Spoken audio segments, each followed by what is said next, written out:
Hey, what's up guys? It's been a while since my last video. We've been busy doing stuff in summer and I'm going to be gone for the next week, so I'm not going to be able to upload, but I did record some stuff while I was gone. I tried to upload it, but the files are a little big, so I'm going to have to do it on a computer, I guess. But today we're going to be talking about live bears and how to get the most out of your platies, guppies, swords, etc. So I have a platy tank that I set up probably 4 months ago, and I started off with a trio of Mickey Mouse platies, and it kind of has taken off from there. So we're gonna look at the growth, and I'll see you there. Alright, so here we are. Sorry about the messy tank. I'm doing a water change, but this tank, it has a bunch of string algae, and I really hate it, but it's kind of doing a good thing for the fish, you know, making it nice on them. So this is a 30-gallon, and we have a big air sponge up there, along with sand, a bunch of plants. It's pretty nice light. It helps grow plants. I don't know what brand it is, I'll have to check that. And then here are the platies. We have this Variatus Mickey Mouse platy right here. And then there are two yellow, yeah, kind of sunshine. I don't know what they call those, red wise, but anyway.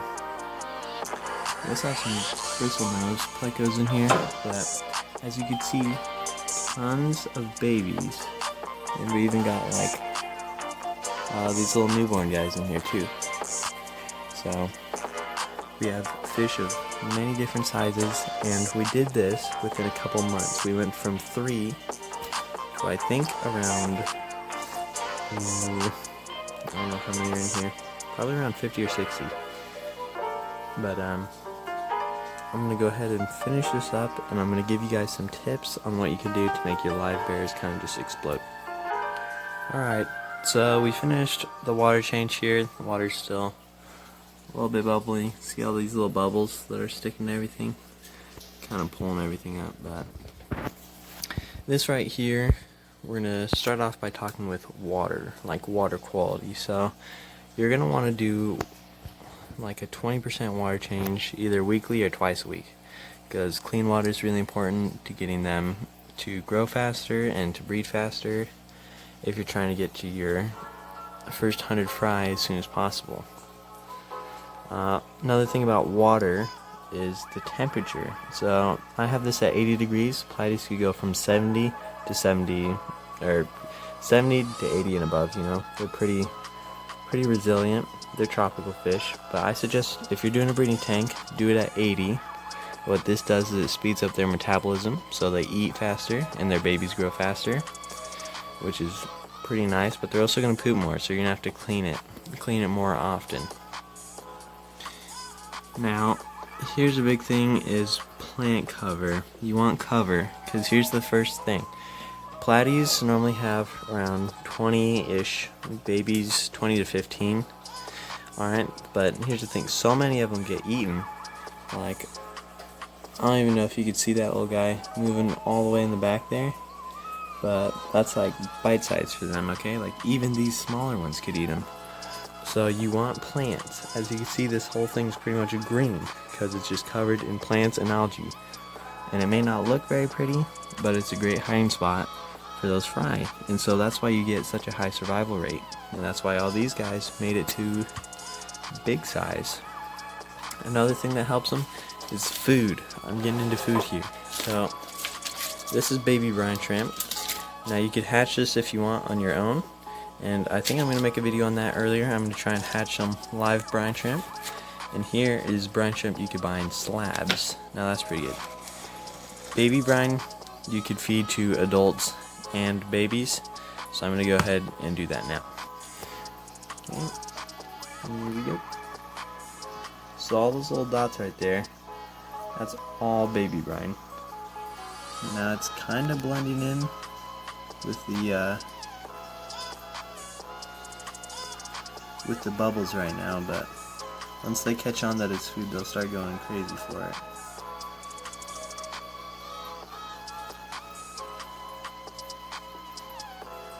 and this is actually really good food for babies, because this is just going to keep floating around the whole tank, and so that way everyone gets food this way. And I'll put some over here and over there, where some of the babies are. As you can see, babies, they'll munch on it. They like that pretty good.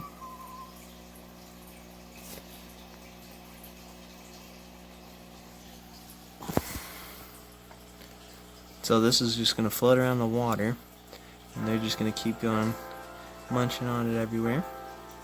And that's a pretty good food source. Next one is brine shrimp. Now brine shrimp is a lot bigger, so I feed this as soon as they get like, probably like that size right there. But that's just to make them grow up faster. For the baby fry, they can't really actually eat it. Like, once they get this size, they could probably eat one, and then they'll be swimming around with these giant bellies. But like for fry it down there at the bottom, like they're so tiny that they can't really eat that very well, so they're just gonna kind of nip little pieces off. So if you can, do the baby brine, and for adults, do big brine. You can feed both. I also just do any tropical flakes, really. These guys aren't picky eaters.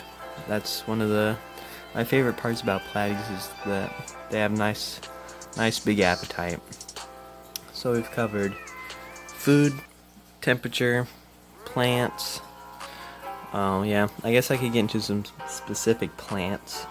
The only one I'd suggest is Java moss in here. Java moss is kind of like, I don't have any downstairs. I just took a big wad out of this, but it's like this very thick stuff, and so that's basically where all the little guys hide, and that's perfect because the female, she'll go up and land the Java moss, and that baby will live in there and just eat off of whatever's on the plant, growing on the plant. So they never really have to come out of hiding, which is super cool. So get Java moss, get other bushy plants like this, maybe some grass of some sort. Java fern works well. Whatever you could find to just kind of create hiding spots. And sometimes you get territorial platies, so it's also another good thing for that. For breeding, these guys, they take 4 months to reach sexual maturity, so these guys are probably getting close to being able to start having babies, probably. But they'll have babies around every month, you know, your 10 to 15, however many it is. Sometimes you get upwards of 20.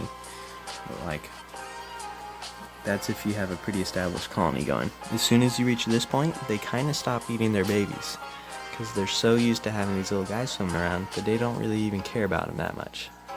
So your first couple batches of babies, a lot are going to get eaten, and that's fine, it happens. But you could, if you want to raise them up super fast, you could catch the babies as soon as you see them and put them in another tank without the parents, and that way you could grow them up separately and they don't have to get eaten and stuff. And that's actually what I did. I have a baby tank upstairs where I keep baby guppies and baby platies, and so I just put them in there, which is pretty nice. So I'm going to share some more tips, and I'm going to feed them some brine, and then we'll call it an episode.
This